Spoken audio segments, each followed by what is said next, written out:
మరి ఈ సందర్భంగా ఈ రోజున పాలకొల్లు పట్టణ మహిళా విభాగ ప్రధాన కార్యదర్శిగా శ్రీమతి ఇస్సాకు నాగలక్ష్మి గారిని నియమిస్తూ మరి నియోజకవర్గ ప్రధాన కార్యదర్శి అయినటువంటి శ్రీమతి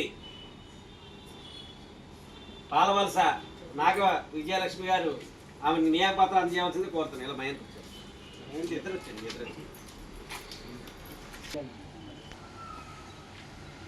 మరి అదేవిధంగా ఈ రోజున పాలకొల్లు పట్టణ సహాయ కార్యదర్శిగా బూడి శ్రీనివాసరావు గారిని నియమిస్తూ మరి పట్టణ అధ్యక్షులు మొక్క సత్యనారాయణ గారు మరి అలాగే జిల్లా ఉపాధ్యక్షులు కోరుకొండ సుబ్బారావు చేతుల మీదుగా ఈ యొక్క నియామక పత్రాన్ని అందజేయవలసిందిగా కోరుతూ ఉన్నాం.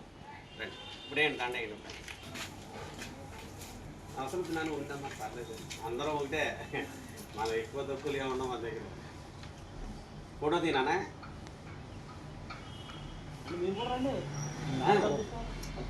మళ్ళీ నుంచి మనం వెనక్కి